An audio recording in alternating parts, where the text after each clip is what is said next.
Assalamualaikum para sobat, kami doakan Anda dalam keadaan sehat walafiat, tidak kurang suatu apapun juga. Dan kembali saya Daryl Adam, temani Anda, kita akan berbicara tentang hal yang berhubungan dengan sebuah kejadian di masa lalu yang itu identik dengan sejarah. Saya sepakat dengan diri saya sendiri, sejarah adalah bagian dari sebuah budaya, culture, satu hal yang dilakukan penuh dengan gebrakan yang orang bilang itu adalah sebagian dari sebuah inovasi. Nah, hari ini saya berada di, seperti yang Anda lihat, satu area yang cukup nyaman, membuat me feels like home. Nggak kepengen kemana-mana, tapi hari ini kita akan coba mengulas dari sosok yang mendominasi tentang hal yang berhubungan dengan ekonomi syariah. Nah, hari ini sudah ada Pak Yunino Yahya. Assalamualaikum Pak Yunino. Waalaikumsalam warahmatullahi wabarakatuh. Gimana kabar? Sehat Pak? Alhamdulillah. Terima kasih loh Pak, kami udah diundang untuk ngobrol hari ini, ngobrol santai, ngulas lebih jauh tentang apa yang pernah Bapak lakukan.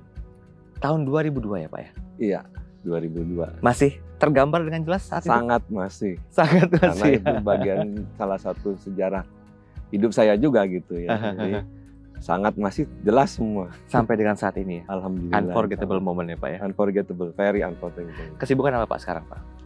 Pertama saya terima kasih juga diberi kesempatan untuk bicara ini. Kesibukan saya yang paling utama sekarang saya mengajar di FEB UI, Oke. Fakultas Ekonomi dan Bisnis Universitas Indonesia. Mhm. Kedua, saya juga sedang menyelesaikan S3 saya yang Wow. terbengkalai mungkin selama lebih dari hampir 20 tahun mungkin. Wow. 30 tahun maaf, 30 tahun bukan 20 tahun. Itu kesibukan utama saya itu sekarang. Never stop learning ya Pak ya? Insya Allah. Mau sampai kapan Pak? Sampai hayat tertutupnya, sampai akhir hayat lah ya kan. Kita sebagai seorang muslim kan tidak pernah Iya, boleh iya, iya. berhenti belajar ya, harus Betul, tetap betul. belajar. Itu kan sunnahnya seorang muslim gitu. Iya, Jadi, iya, iya. ya itu, ya kebetulan saya belum selesai S3-nya Mhm. yang sudah tertunda berpuluh-puluh tahun. Oke, Ini mudah-mudahan insya Allah amin. yang sekarang ini bisa tercapai. Oke, Pak, di awal saya sudah membuka tentang kata-kata sejarah ya. Itu satu hal yang tidak mungkin pernah bisa dilupakan. Tidak hanya sejarah tentang kemerdekaan saja, tentang kejadian yang berhubungan dengan bangsa, tapi apa instrumen-instrumen yang memang itu supportingnya itu memang untuk kemajuan negeri ini, otomatis kan sudah merupakan satu hal yang bisa dibanggakan. Kita bicara masalah obligasi syariah. Nah, awalnya tuh bagaimana Pak? Kira-kira Pak Yunin? Iya, menarik sekali obligasi syariah ketika itu mungkin sedikit latar belakang ya. Waktu itu saya kebetulan juga baru pulang sekolah dari Amerika, di mana saya mendapat semacam hints lah waktu itu ya bagaimana perkembangan keuangan syariah. Oke. Lalu saya lihat perkembangan di Indonesia. Waktu itu baru ada 2 bank syariah, Bank Muamalat Indonesia dan Bank Syariah Mandiri yang baru berdiri waktu itu bahkan. Tetapi dan sudah ada indeks syariah di pasar modal. Tetapi instrumen syariah itu waktu itu belum ada. Dan belakangan saya tahu ternyata belum ada karena memang infrastruktur aturannya juga belum ada. Ya, itu sebenarnya pertama itu. Ya, dan kebetulan ya ini qadarullah ya, ini saya diangkat menjadi Direktur Keuangan PT Indosat. Yang pada waktu itu ketika saya menjadi Direktur Keuangan, dalam waktu 2 minggu saya harus menyediakan $275 juta. Wow. Untuk melunasi hutangnya Satelindo sebenarnya yang diakuisisi oleh Indosat. Iya, iya. Nah, sehingga akhirnya alhamdulillah kami mendapat bridging finance dari Bank Mandiri waktu itu, dibantu oleh Bank Mandiri, tetapi itu hanya 3 bulan. Berarti dalam waktu kurun 3 bulan itu saya harus melunasi dan mencari sumber-sumber yang lain. Oke. Nah, waktu itu timbullah ide untuk menerbitkan obligasi secara umum. Nah, ketika menerbitkan obligasi itu, saya teringat obsesi saya waktu itu ya untuk mengembangkan keuangan Islam. Kenapa nggak menerbitkan obligasi syariah gitu waktu itu? Tapi karena belum ada, jadi ya masih menjajaki kita gitu. Di saat yang bersama, qadarullah lagi ini gitu ya, saya ditelepon oleh Pak Herwit Dayatno, Kepala Bapepam. Beliau menelpon saya, entah pokoknya beliau memang kami udah bersahabat lama. Beliau menelpon saya, "Nin, kenapa nerbitin ini dong, obligasi syariah?" Katanya dia bilang gitu. Karena kan saya sudah mulai melakukan pendaftaran kan di Bapepam obligasi. Terbitkan obligasi syariah dong. Boleh Pak, saya pengen banget, saya bilang gitu. Tapi kan aturannya belum ada, saya bilang gitu. Terus beliau bilang aturan urusan saya katanya. Oke. Oke Pak, kalau gitu saya siapkan. Berapa lama Anda butuh untuk bisa aturan itu keluar? Asal ngomong aja, saya bilang 3 minggu Pak. Oke, saya janji 3 minggu selesai. Itu masih 2002 ya? 2002. Masih 2002. Jadi saya menjadi direktur itu tahun bulan Juni. Oke. Ya, saya harus melunasi itu di akhir Juni. Nah, bulan September itu harus lunas yang pinjaman bridging itu. Iya. Ya, jadi dan kita juga waktu itu dikejar waktu, Indosat mau dijual ke investor asing waktu itu. Yang istilahnya divestasi waktu itu. Ya. Jadi semua waktu itu saling berkejaran. Lalu ketika Pak Herwit menjanjikan itu, nah ketika kita karena kalau menjual obligasi itu harus pakai underwriter.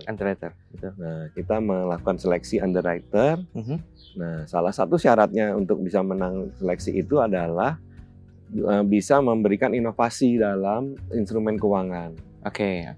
Dan khususnya keuangan syariah. Nah, yang menyanggupi waktu itu adalah AAA, yang salah satu dia punya ahlinya Pak Igi Aksin, yang katanya juga mau diinterview dalam kaitan ini. Beliau bilang, saya sanggup Pak, Mas, katanya gitu. Oke, kita lihat lah, saya bilang gitu. Akhirnya mereka yang menang tendernya, mulailah proses itu. Jadi seperti itu latar belakangnya. Jadi ada ada semangat dari berbagai pihak yang kebetulan bertemu gitu, yang bukan kebetulan, nggak ada yang kebetulan lah di dunia ini, semua rencana Allah gitu ya. Iya, betul. Bertemu, akhirnya ya itu mulailah kita proses itu. Oke, ini kan berarti cerita cepatnya ya Pak ya, tapi kita harus tahu juga tentang proses penerbitannya seperti apa, karena yakin nggak semulus itu jalan untuk bisa berhasil menuliskan tinta sejarah di Indonesia. Ada satu cerita khusus nggak yang masih menjadi top mind-nya di benak pikiran Pak Yunin saat ini tentang proses penerbitan seperti apa, include tantangannya, karena kan ya nggak semudah itu juga gitu loh. Keluar ada ide, approval sana sini, lost, nggak mungkin. Saya yakin punya tantangannya, karena ini bagian dari cerita sejarah juga nih. Bapak pasti masih yakin ingat tentang hal itu. Gimana Pak Yunin? Alhamdulillah. Jadi yang pertama tadi ya, berbagai kepentingan kok bisa sama ininya bisa jadi satu gitu. Nah, yang kedua tentunya kan ketika itu Dewan Syariah Nasional baru terbentuk. Ketuanya Prof Wakil Presiden kita, Pak Prof Ma'ruf Amin. Pak Ma'ruf Amin, Pak Kiai. Jadi kami audiensi ke beliau, menyampaikan ide ini. Beliau sangat mendukung gitu. Jadi dapat lagi satu pilar lah di situ dalam proses ini. Nah, institusi resmi waktu itu yang memiliki bidang syariah adalah Bank Indonesia. Betul. Waktu itu kami pun datang ke sana, ke Direktorat Keuangan Syariah Bank Indonesia. Mereka juga menyambut baik. Nah, mulailah proses yang juga penting dalam waktu itu, karena kami di Indosat tidak punya ahli di bidang keuangan syariah, dan memang ahli keuangan syariah pada waktu itu sangat langka. Ya, termasuk Pak Igi waktu itu artinya kita semua masih belajar lah. Nah, di Bank Indonesia ada ahlinya waktu itu, namanya Pak Cecep Mas Kanul Hakim. Nah, beliau lah memberi brief staf Indosat, lalu semua tim lah yang terlibat, baik juga dari underwriter. Nah, itu juga momen penting gitu ya. Ada Bank Indonesia mendukung, Dewan Syariah Nasional mendukung. Nah, itu momen-momen penting yang seperti semua mengarah ke yang tadi Mas Daryl bilang, semua sepertinya akan smooth. Nah, terus lalu berikutnya juga kita mendapat informasi dari Dewan Syariah Nasional dan dari Bank Indonesia juga bahwa Malaysia itu sudah lebih advance daripada kita. Jadi saya kirim staf saya ke Malaysia, staf Indosat dikirim ke Malaysia untuk belajar mengenai obligasi syariah ini. Ya. Kalau di luar negeri namanya Islamic Bond. Jadi bukan syariah tapi Islamic Bond. Belajar ke Malaysia, pulang, kami siap. Kami pada saat yang bersamaan keluar aturan dari Bapepam. Oke. Dari Kepala Bapepam kita mulai. Nah, mulai di situ teman-teman kan kami direksi berlima di Indosat itu ya. Mulai mereka meragukan gitu ya, maksudnya meragukan karena ini kan sesuatu yang baru. Sedangkan kita sudah didesak waktu. Ini tantangannya ini ya. Kalau yang pertama tuh yang saya dapat tantangan itu. Kita didesak waktu. Apakah mungkin? Gitu kan. Sedangkan ini baru. Tapi saya percayalah pertolongan Allah waktu dan niatnya baik gitu. Oke deh. Walaupun akhirnya mereka mendukung ya dengan keyakinan itu. Cobalah kita berdoalah bersama-sama, saya bilang gitu ya, untuk suatu kebaikan. Kita dukung. Mereka akhirnya mendukung. Oke. Lalu mulai juga dapat tantangan dari luar, media massa gitu. Itu dia, yang kadang-kadang membantu kita mempublikasikan hal-hal yang positif ya Pak sebetulnya. Betul. Tapi ya bukan berarti kita mendiskreditkan mereka gitu loh. Ada kalanya mungkin mereka support, ada kalanya juga mereka menggoreng sesuatu hal yang kayaknya menjadi PR banget juga buat kita. Apalagi ini kan masih baru ya Pak ya. Betul. Berapa lama bisa adaptasi dengan tantangan itu Pak Yunino?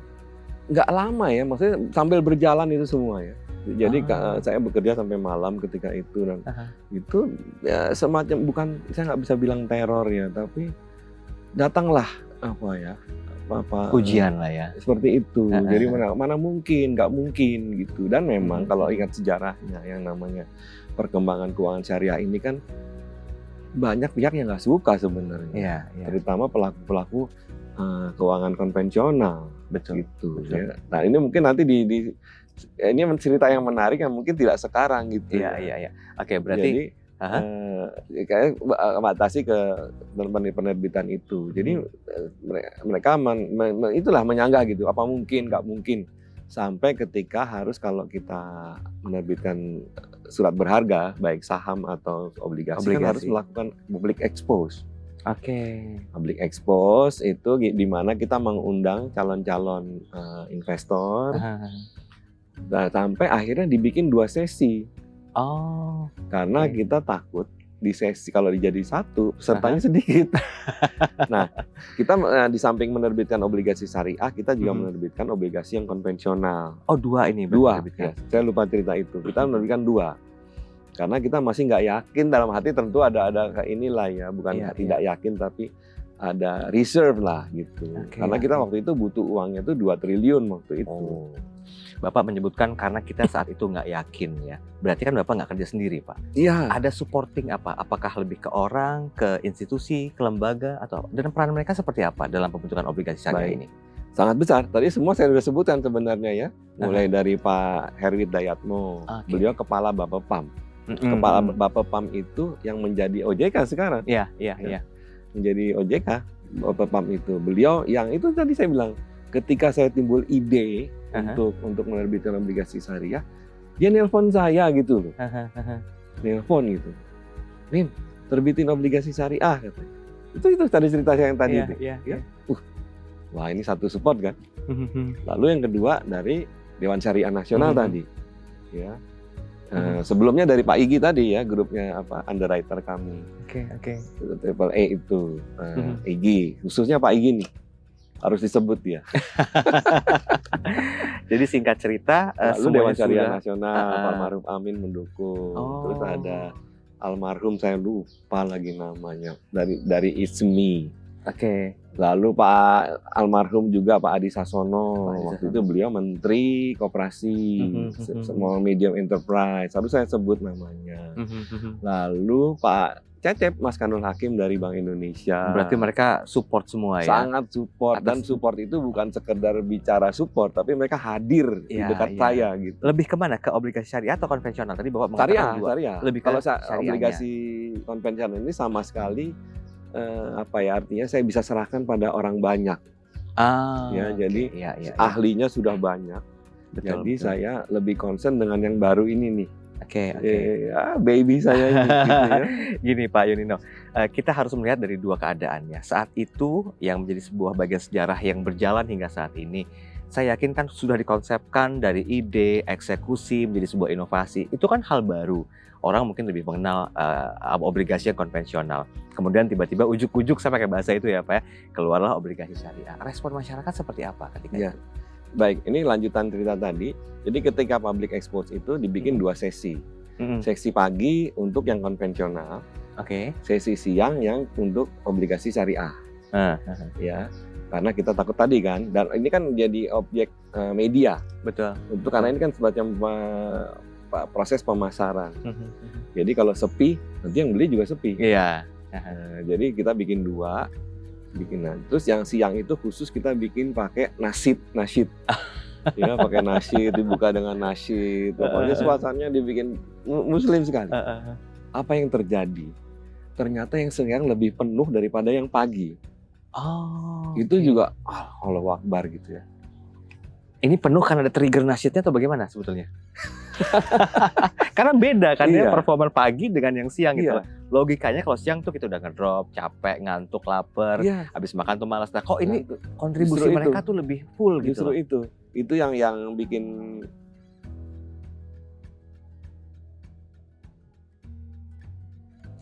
maaf. Silakan keluarkan, Pak.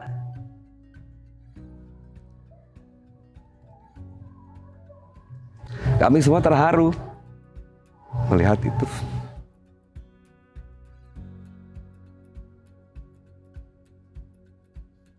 Sobat, semua hal yang dilakukan dari hati akan menimbulkan satu perasaan yang begitu mendalam. Dan hari ini Pak Yunino merasakan hal tersebut. Kenapa harus ada air mata yang keluar? Karena apa yang beliau lakukan, beliau rasakan bersama dengan tim, baik susah, senang, menyita waktu, energi, dan kos.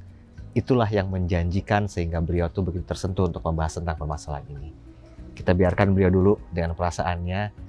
Ada rasa bangga. Saya yakin dalam diri Pak Yunino Yahya, bangga obligasi syariah bukan lagi obligasi yang biasa, tapi obligasi yang betul-betul menjanjikan untuk kemajuan ekonomi Indonesia. Pak Yunino, Iya. sudah siap kita ngobrol lagi? Jadi di situ kami merasakan kebesaran Allah gitu ya. Terutama direksi yang muslim. Kami semua keluar air mata ketika itu. Dan bahkan komisaris kami itu ada yang non muslim. Bahkan beliau ini aktivis gereja gitu ya. Beliau juga tercengang melihat itu gitu ya. Ya, artinya beliau excited juga gitu ya. Seperti apa sih nih kita mulai dengan ini, seperti apa sih gitu. Dan beliau duduk paling depan waktu itu. Sebentar-sebentar beliau nengok ke belakang melihat audiens yang begitu banyak sekali. Jadi waktu obligasi konvensional itu banyak bangku kosong masih. Tapi ketika obligasi syariah itu banyak yang berdiri sertanya itu, hadirinnya. Karena semua pengen tahu apa sih ini gitu. Betul. Ini sesuatu yang baru. Itu. Jadi itu momen yang luar biasa yang sampai saya terharu kalau sampai hari ini mengingat itu gitu ya. Karena saya juga lihat teman-teman saya yang tadinya nggak yakin, mereka diam gitu, keluar air mata mereka. Ternyata apa yang kita mulai ini sesuatu yang ya insya Allah menjadi sesuatu yang besar gitu ya. Di kemudian hari kita mulai satu langkah yang ini ya. Seperti itu. Jadi itulah mulainya. Dan ternyata begitu dibuka pesanan, dibuka proses pemesanan itu, nah kami menerbitkan yang konvensional itu 1,75 triliun. Yang ini hanya 100 miliar awalnya. Jauh ya bedanya. Awalnya ya karena kita kan ada target yang kita nggak yakin juga waktu itu. Nah 100 miliar, tapi ternyata kalau istilah di pasar modal, pasar uang itu ada istilah oversubscribe.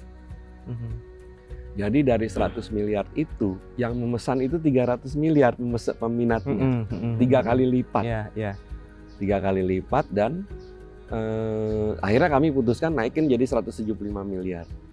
Itu cerita itu. Nah, pada saat yang bersamaan sebelum itu kami juga kan harus, karena Indosat itu terdaftar di New York, listed di New York sahamnya, kami harus roadshow. PR lagi nih ya berarti ya? Iya, harus roadshow ke luar negeri. Nah, dan kami waktu itu belum mendeklar bahwa kami akan menerbitkan Islamic bond ini. Nah, ketika kami sampai di Milan, kota Milan di Italia, itu di pertemuan yang pertama kan kita meeting itu ya, roadshow itu. di Milan itu analis ada fund manager di Milan nanya ke saya gitu. Kalian mau menerbitkan Islamic bond ya katanya. Saya terkejut juga. Kok kalian tahu gitu? Kenapa kok kalian tahu? Ya kami kan informannya di mana-mana. Jadi ternyata dunia pasar uang ini itu juga informannya itu yang namanya intelnya juga di mana-mana gitu ya. Iya kami mau nerbitin. Berapa dia nanya? Ya sekitar 10 juta dolar lah nilai kurs waktu itu. Saat itu, oke. Aduh kecil sekali dia bilang. Kalau 50 juta dolar kami serap semua katanya. Wow. Bayangin coba. Angin segar tuh ya. Waduh, Oke, itu kan membuat kami juga makin terharu dan juga bangga. Tapi itu kan pastinya. di luar negeri, bukan di Indonesia. Tentu orang Indonesia masih banyak yang ragu. Gitu Oke. sih. Berarti kalau kita bicara tentang perkembangan pasar modal syariah, tadi Bapak sempat menceritakan internasional pun begitu antusias untuk meresponnya. Ada harapan khusus nggak sih Pak untuk perkembangan pasar modal syariah di Indonesia ini? Secara pribadi Bapak mau sampaikan di perbincangan kali ini. Nah mungkin yang perlu saya ceritakan juga instrumen yang kita terbitkan waktu itu adalah mudharabah. Ya, yang mudharabah yang benar-benar itu yang Islami, yang Islami benar gitu, yang konsep yang adil, konsep yang sesuai dengan syariah Islam. Yes. Ya, itu kita terbitkan itu dan sampai saat jatuh tempo ternyata tidak pernah ada secondary marketnya. Oh iya. Karena semua menahan untuk tidak menjualnya di pasar lagi. Betul. Kenapa? Karena sistemnya bagi hasil. Oke. Nisbah. Nah, bagi hasil itu kalau dicarikan padanannya di konvensional tidak ada. Ya, jadi seakan-akan itu returnnya bagi itu kalau kita kan biasanya bunga itu presentasi dari pokoknya. Kalau ini kan bagi hasil dari keuntungan yang didapat dari bisnisnya. Ya, betul. Nah itu kan jauh di atas bunga gitu. Sehingga tidak ada investor yang mau menjual, merasa rugi gitu. Nah itu yang pertama dan terakhir sepertinya sistem mudharabah ini. Itu. Nah itu sebagai pembuka harapan saya ke depan. Karena setelah itu yang namanya disebut obligasi syariah itu menggunakan metode yang namanya sukuk. Ya, sekarang sukuk itu hampir mirip konvensional sebenarnya karena returnnya, nisbahnya itu dalam bentuk persentase dari pokok. Iya. Yang mohon maaf ya kalau saya melihatnya itu jauh ya dari sistem yang adil itu gitu ya. Seperti itu. Nah, harapan saya ini bisa kembali ke kitanya gitu. Oke. Jadi, kalaupun ada instrumen keuangan syariah, kembalilah ke sistem mudharabah ini. Yes. Ya, memang banyak alasan ya yang diajukan oleh para pelaku bisnis keuangan syariah ini ya.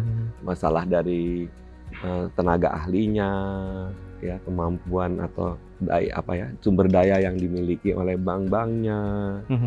Alasannya itu, dan itu kan alasan teknis menurut saya ya. Dan itu kan, dan sekarang ahli-ahli atau tenaga-tenaga di bidang keuangan syariah yang punya sertifikat resmi, punya gelar resmi di bidang itu kan sudah banyak sekarang. Iya. Nah, saya berharap mereka inilah diberi kesempatan nih, anak-anak muda ini. Millennials ya. Beri kesempatan. Toh dunia ini kan dibangun oleh orang-orang muda gitu, termasuk bangsa kita, ya. Itu dibangun orang muda, termasuk juga Islam itu kan mulainya ditopang oleh anak-anak muda. Berilah kesempatan. Sekarang mereka mayoritas banyak di kampus, jadi dosen. Mereka mengamalkan ilmunya yang dia dapat dari luar negeri, tapi hanya di kampus, tidak di dalam praktek gitu. Itu harapan saya seperti itu. Oke, berarti bisa dikatakan PR kita tuh masih banyak ya Pak ya? Banyak. Tidak hanya menjadi seorang pelaku sejarah saja, tetapi juga harus mampu memberikan satu bentuk literasi dan edukasi kepada generasi penerus ya. Oke, baik. Para pembelajar, dari apa yang disampaikan oleh Pak Yunino Yahya, ini jelas sekali bahwa untuk mencetak sebuah sejarah tidaklah mudah. Perlu tantangan, perlu semangat, perlu motivasi, dan juga perlu air mata dan kerja keras. Dan ini yang sudah dilakukan oleh Pak Yunino dan juga timnya ketika pertama kali menerbitkan obligasi syariah.